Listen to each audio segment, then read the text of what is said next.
तस्वीरों में पॉलिटिक्स की पूरी एबीसी ईडी को समझा जा सकता है। राहुल गांधी के ईडी के दफ्तर जाने से पहले और उसके बाद की पूरी पिक्चर इन तस्वीरों में कैद है। एक तस्वीर में कांग्रेस कार्यकर्ताओं का प्रदर्शन, दूसरी तस्वीर में हिरासत में लिए जा रहे कांग्रेस के नेता, तीसरी तस्वीर में ईडी के दफ्तर जाते हुए राहुल गांधी और चौथी तस्वीर में तुगलक रोड थाने पहुंची प्रियंका गांधी। लेकिन अब हम आपको इन 4 तस्वीरों से जुदा तस्वीर दिखाते हैं। दिल्ली के तुगलक रोड थाने में जब कांग्रेस के वरिष्ठ नेता पहुंचे तो यहां उन्होंने रघुपति राघव राजाराम गाना शुरू कर दिया।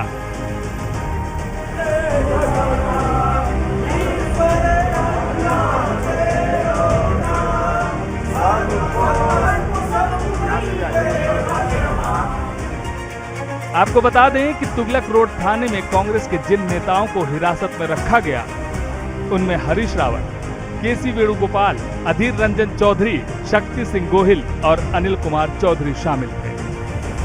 प्रियंका गांधी को जब इनके बारे में पता चला तो उन्होंने यहां आकर इन सभी नेताओं से मुलाकात की।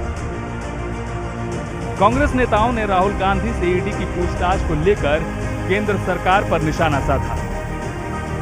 कांग्रेस नेताओं का कहना है कि केंद्र सरकार जांच एजेंसियों का दुरुपयोग कर रही है। सरकार ने मन बना लिया है कि हम लोगों को यहाँ पर बाहर जाने नहीं दिया जाएगा। हम सिर्फ मार्च कर गांधीवादी तरीके से अपनी बात को रखना चाहते थे। एजेंसीज पर अनावश्यक दबाव पॉलिटिकल पार्टी बना रही है भाजपा और केंद्र सरकार, उसका विरोध हम कर रहे हैं। आज भी हम चाहते हैं कि हमारी बात को सुना जाए, देश के सामने मालूम पड़े ना कैसे इनको हम एक्सपोज कर सकते हैं। लेकिन विरोधियों की आवाज़ दबाना मैं इसको गलत मानता हूं। पहली बार देखा इतना पुलिस लगी, छावनी बना दिया पूरा, ये गलत है। लोकतंत्र के अंदर अपनी बात रखने का अधिकार सब लोगों को है। इस प्रकार आप रोकेंगे, आवाज़ को दबाएंगे तो बहुत गलत संकेत जाता है। इससे पुराना है ना, इसको खंगाला क्यों बार बार जा रहा है? क्योंकि नेताओं को तंग करने के लिए, नेतृत्व को परेशान करने के लिए, विपक्ष को संदेश देने के लिए हमारा विरोध करोगे तो आपको उसका खामियाजा भुगतना पड़ेगा। उस परिपाटी को हम तोड़ना चाहते हैं। पारदर्शी तरीके से एजेंसी जांच करे, कोई दिक्कत नहीं है, लेकिन पॉलिटिकली मोटिवेटेड जब जांच होगी उसका दिक्कत हम लोगों को। आपको बता दें कि सोमवार को ईडी दफ्तर में राहुल गांधी की पेशी थी और इसी को देखते हुए कांग्रेस पार्टी ने देश भर में ईडी कार्यालयों के बाहर सत्याग्रह का फैसला किया था और दिल्ली में भी बड़े पैमाने पर शक्ति प्रदर्शन की तैयारी की गई थी। पार्टी के प्रस्तावित मार्च को देखते हुए पुलिस ने कांग्रेस के कई कार्यकर्ताओं को हिरासत में ले लिया और पार्टी मुख्यालय के आसपास धारा 144 लगा दी गई थी। मुख्य विपक्षी दल के मुख्य प्रवक्ता रणदीप सुरजेवाला ने ईडी को भाजपा का इलेक्शन मैनेजमेंट डिपार्टमेंट करार दिया और आरोप लगाया कि नरेंद्र मोदी सरकार ने कांग्रेस के सत्याग्रह को रोकने के लिए नई दिल्ली के इलाके में अघोषित आपातकाल लगा दिया है। हमारे कई हजार कार्यकर्ताओं को कल रात से हिरासत में ले लिया गया है। कई नेताओं को अपने घर में नजरबंद कर दिया गया है। पूरी दिल्ली में जैसे एक अघोषित आपातकाल लगा दिया गया हो। मोदी जी की कायर सरकार पर जान ले, हम सबको गिरफ्तार कर लें, पर वो क्या सत्याग्रह को रोक पाएंगे? आपको बता दें कि प्रवर्तन निदेशालय ने नेशनल हेराल्ड से जुड़े कथित धन शोधन के मामले में राहुल गांधी को पूछताछ के लिए बुलाया था। जांच एजेंसियों ने इससे पहले राहुल गांधी को 2 जून को पेश होने के लिए कहा था, लेकिन उन्होंने पेश होने के लिए दूसरी तारीख मांगी। Bureau report, news India.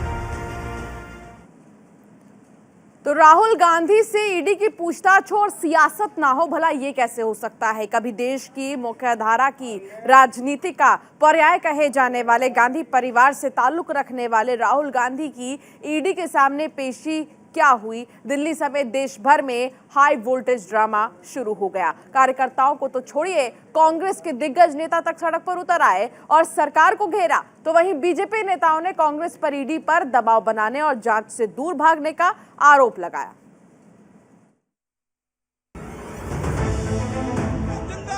Rahul Gandhi जिंदाबाद, राहुल गांधी जिंदाबाद।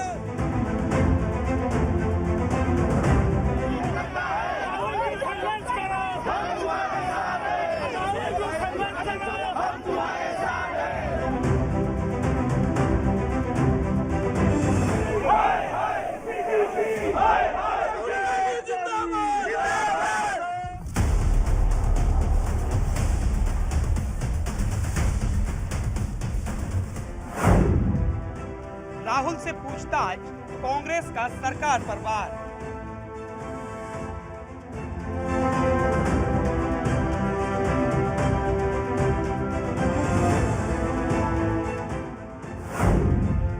ईडी के सामने पेशी, दिल्ली में गरमाई राजनीति।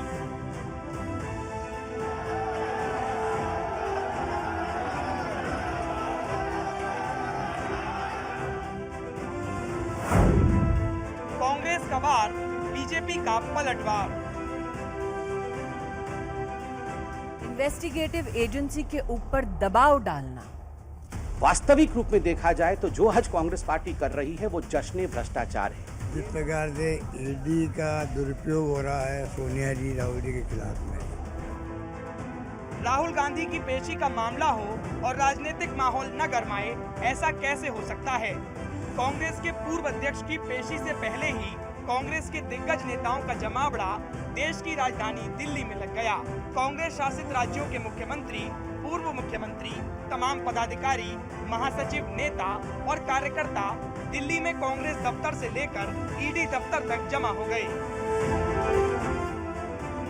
सभी का एक ही नारा था, न डरे हैं न डरेंगे, हम लड़े हैं हम लड़ेंगे। यानी साफ तौर पर कहा जाए तो कांग्रेस आलाकमान ने पेशी से पहले ही सारा एक्शन प्लान तैयार कर लिया था कि कैसे सरकार को घेरना है और ईडी का नाम लेकर सरकार पर वार करना है। दिल्ली में जुटे कांग्रेस के दिग्गज, गहलोत से लेकर बघेल तक, प्रियंका से लेकर हरीश तक, कांग्रेस ने निकाला पैदल मार्च। एक ओर जहां ईडी पूछताछ के लिए सवाल तैयार कर रही थी, तो वहीं दूसरी ओर कांग्रेस ने अपने सख्त तेवर दिखाते हुए पहले ही विरोध की तैयारी कर ली थी। फिर क्या था, राहुल गांधी ईडी के दफ्तर पहुंचे, पीछे पीछे नेताओं और कार्यकर्ताओं का हुजूम, हर ओर सत्यमेव जयते के नारे। कांग्रेस के तमाम नेताओं ने एक सुर में इसे केंद्र सरकार की तानाशाही करार दिया और कहा कि सरकारी एजेंसियों का गलत इस्तेमाल किया जा रहा है। माहौल तो बनना ही था।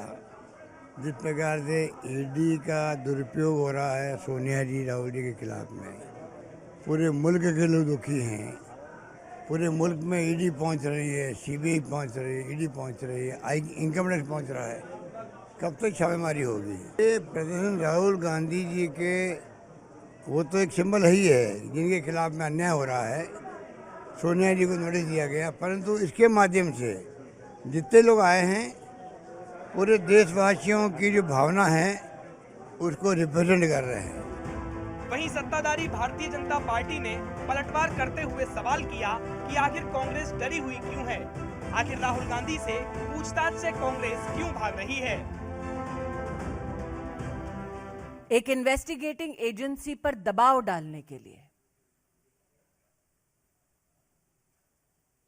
कांग्रेस शासित राज्यों के वरिष्ठ नेताओं को विशेष आमंत्रित किया गया है।